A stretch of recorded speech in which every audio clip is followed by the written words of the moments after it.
उठता है कि अगर जनता इतना संकट झेल रही है तो फिर नेता चुनाव कैसे जीत जाते हैं। यहाँ असली खेल शुरू होता है। मीडिया का इस्तेमाल कर लिया जाता है। टीवी डिबेट में रोजगार, महंगाई, स्वास्थ्य या शिक्षा की कोई बात नहीं होती। वहां होगी धर्म, जाति, पाकिस्तान, मंदिर, मस्जिद, बॉलीवुड और क्रिकेट, न जाने क्या क्या।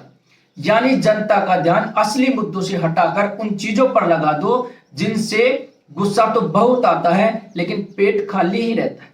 यही है चुनाव जीतने की असली ट्रिक, मुद्दों से ध्यान हटाना। जब असमानता इतनी बढ़ जाती है तो जनता बेचैन होती है।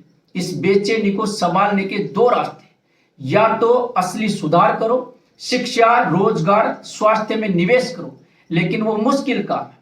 दूसरा रास्ता है समाज को बांटो, धर्म और जाति के मुद्दे खड़े करो, जनता को हम और वे में बांट दो। जब जनता आपस में ही लड़ती रहेगी तो किसी से ये पूछने का मौका ही नहीं मिलेगा कि रोजगार कहां है, महंगाई क्यों बढ़ रही है, अस्पताल में दवा क्यों नहीं है। यही रास्ता चुना जाता है। अब चुनावी सोच को समझिए। बड़े बड़े नारे बनाए जाते हैं, विश्व गुरु, $5 ट्रिलियन की इकोनॉमी, नया भारत। इन नारों की ताकत यह है कि ये जनता को सपने बेचते हैं और जनता सपनों में जीना पसंद करती है, क्योंकि हकीकत बहुत कड़वी होती है। जब टीवी पर रोज यही दोहराया जाता है कि देश चमक रहा है तो लोग अपनी जेब के खालीपन को भी भूल जाते हैं। यही है नैरेटिव का खेल। लेकिन पैसे का खेल इससे भी बड़ा है। चुनाव दुनिया का सबसे महंगा इवेंट है और इसके लिए भारी भरकम पैसा चाहिए।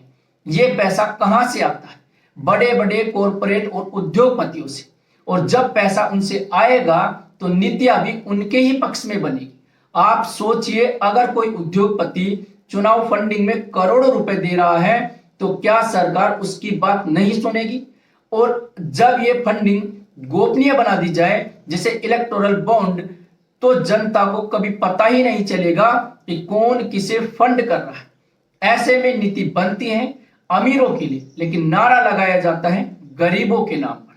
अब देखिए जनता को क्या बताया जाता है। जब अमीरों को टैक्स में राहत दी जाती है तो उसे कहा जाता है रिफॉर्म, लेकिन जब गरीबों को राहत दी जाती है, मुफ्त शिक्षा, मुफ्त स्वास्थ्य, तो कहा जाता है फ्री की। यानी गरीब का हक अगर पूरा किया जाए तो उसे नीचा दिखाया जाता है, लेकिन अमीरों के फायदे को प्रगति कहा जाता है। यही है असमानता को स्थायी बनाने का तरीका।